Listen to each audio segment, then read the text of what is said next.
오늘은 여러분들이 많이 질문해 주시는 리스트를 좀 정리를 해서 영상을 찍어 보려고 합니다. 첫 번째, 크레밥은 얼마나 줘야 하나요? 많이 질문해 주시는 건데요. 보통 피딩 주기는 이틀 정도 아니면 더디게는 3일 정도 이렇게 봐주시면 되는데, 이틀을 평균적으로 보시고 이틀을 주는데 밥을 조금 안 먹는다 하는 아기들은 3일에 한 번씩 주셔도 되세요. 그리고 크레밥을 얼마나 좋아할까요? 이렇게 질문을 하면 보통 머리 크기만큼이나 10분의 무게의 10분의 1 정도 이렇게 주라고 많이 대답을 들으실 거예요. 근데 이제 개체마다 먹는 양도 다르고 컨디션에 따라 그때그때 이제 먹는 양이 다르기도 한데요. 그 준 양을 다 안 먹는다고 걱정은 안 하셔도 돼요. 조금 덜 먹을 수도 있어요. 그래서 이제 애기 컨디션에 따라 맞춰서 피딩을 좀 해주시면 되고요. 일단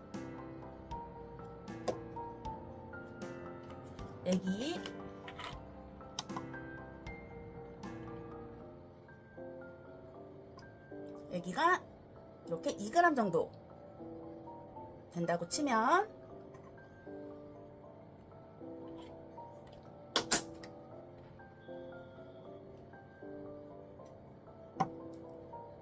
이 작은 주사기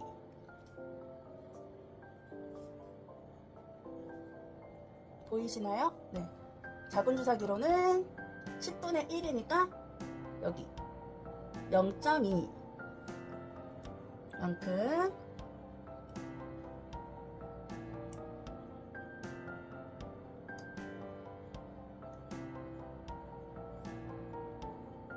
이만큼 급여해 주신다고 생각하시면 됩니다. 물론 다 안 먹을 수 있어요. 또 어린 개체일수록 더 다 안 먹을 수 있는데, 그거는 걱정 안 하셔도 되고, 먹이 반응이 괜찮다면 그거는 아기가 밥 잘 먹고 있다는 신호니까 걱정 안 하셔도 되고, 요 큰 주사기로 사용하실 때도 0. 아까 봤을 때 아까 이게 0.2였죠?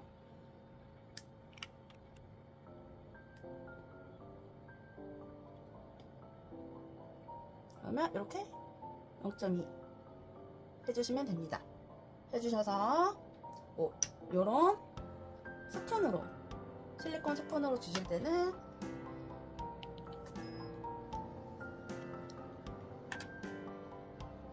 이렇게 덜으셔서 조금씩 이렇게 급여해 주셔도 됩니다. 네, 이번에는 저희 아기가 밥을 잘 안 먹어요 하시는 질문들도 참 많이 해주시는데요. 먼저 슈프 체크를 해주시는 게 좋아요. 이제 입양하시기 전에 아기가 먹었던 슈프가 어떤 브랜드인지를 이제 여쭤보시는 게 제일 좋고요.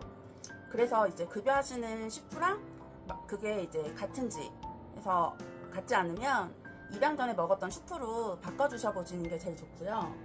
그리고 그것도 바꿔봤는데 아기가 잘 안 먹는다 그러면 슈프에 물기 정도를 체크해 보시는 게 좋습니다. 아이들마다 이제 물기 정도를 선호하는 정도가 달라서 되직하게 좀 해주셨다면 살짝 묽게, 또 좀 살짝 묽게 해주셨다면 살짝 되직하게 바꿔서 줘보시는 게 좋고요. 근데 이제 너무 묽게 타면 슈프의 영양소를 좀 이제 충분히 애기들이 흡수를 할 수 없기 때문에 이제 물을 좀 많이 섭취하게 되죠. 그렇기 때문에 너무 묽게 타는 거는 추천드리지 않고요. 케찹 농도나 이제 마요네즈 농도 사이? 저는 그 정도 추천드리거든요. 슈프 1, 물 2 이 정도 비율 말씀드리는데, 그렇게 타면 저는 개인적으로는 조금 묽더라고요. 그래서 한번 제가 보여드리면,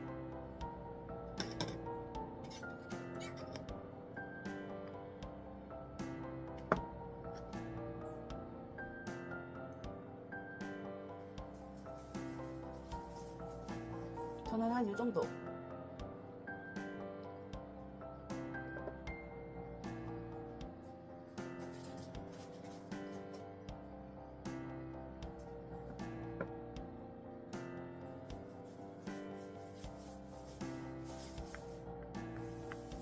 이 정도 질감. 케찹이랑 마요네즈 사이 정도.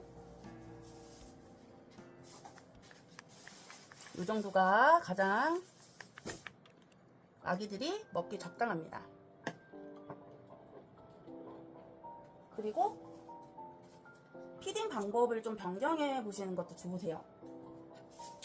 이제 피딩대를 사용해 보시는 것도 좋고, 피딩대에서 안 먹었다 그러면은 피딩대를 사용해 보지 마시고 이제 사육장 안에서 피딩도 한번 해보시고,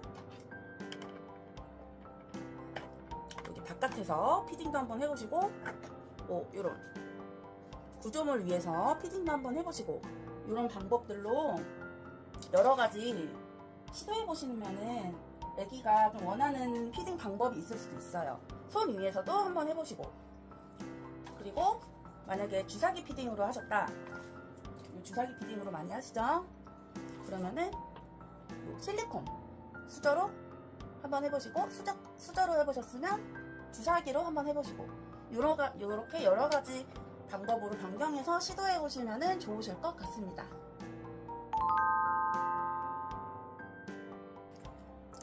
그리고 칼슘 질문을 좀 많이 하시는데요. 칼슘은 이제 충식하는 애기들은 이제 버스팅 이외에는 슈프 먹을 때는 슈프에 소량의 칼슘이 들어있기 때문에 굳이 칼슘을 더 사셔서 급여는 안 하셔도 돼요. 근데 이제 애들마다 칼슘을 흡수하는 양이 이제 틀리니까 나는 칼슘을 그래도 더 챙겨주고 싶다 하시면 일주일에 한 번 정말 소량만 타셔서 주시면 되고, 다른 비타민도 마찬가지예요. 일주일에 뭐 이제 유산균이나 멀티비타민이나 그런 것도 일주일에 한 번만 정말 소량만 타셔서 급여해 주시면 됩니다.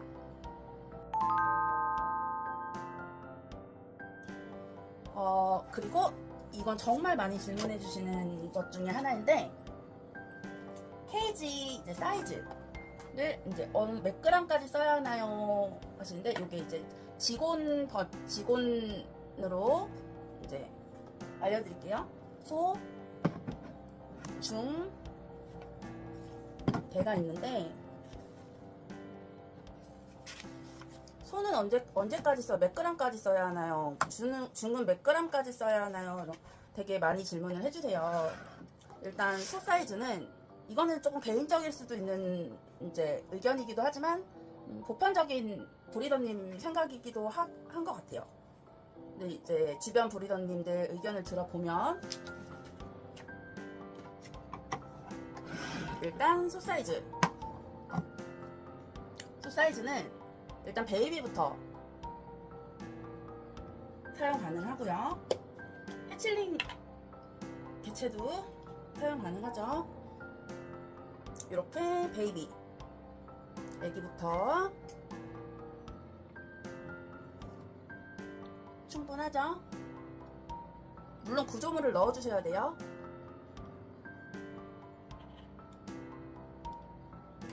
필수적인 구조물은 은신처, 백업, 식물 정도는 저는 넣어주셔야 된다고 생각해요. 백업은 약간 필수는 아니고 선택사항이시고, 은신처랑 식물 정도는 넣어주셔야 된다고 생각해요. 그래서 속 사이즈는 1g에서 저는 7g? 애기가 지금 7g은 아니고 딱 7g 애기가 없더라고요. 아이고.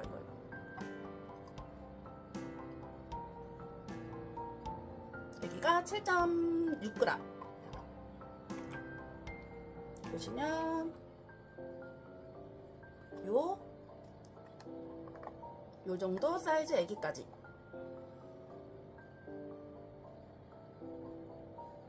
소 사이즈는 이용 가능하다. 그리고 나서는 이제 중 사이즈로 집을, 이게 중 사이즈예요. 중 사이즈로 이제 업을 시켜 주셔야 되는데, 중 사이즈는 8g에서 저는 19g 추천드려요.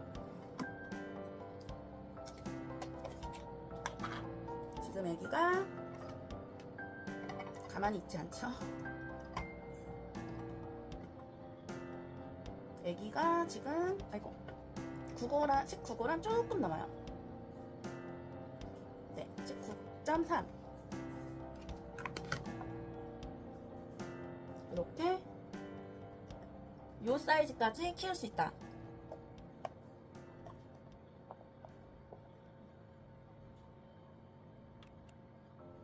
물론 중 사이즈를 거치지 않고 나는 바로 대 사이즈로, 소 사이즈예요. 대 사이즈로 넘어가고 싶다. 요거에서 대 사이즈로 넘어가고 싶다 하시면 대 사이즈를 사셔서 칸막이를 팔아요. 칸막이를 구입하셔서 요 정도 칸막이 해주시고 사용하시다가 이제 애기 사이즈가 커지면 19g, 20g 정도 되면은 칸막이 빼주시고 사용해 주셔도 가능하세요. 네, 이 정도 되면은 대 사이즈 이용 가능합니다. 이제 이때부터 성체까지 모두 사용 가능한 거고요. 평생 사용 가능한 겁니다. 이 사이즈가. 그렇게 참고해 주시면 될 것 같습니다. 그리고 요거보다 더 큰 사이즈도 있어요. 특대 사이즈라고 있는데 만약에 더 큰 사이즈로 나는 아기를 키우고 싶다 그러면은 특대 사이즈 구입하셔서 그걸로 키우셔도 됩니다.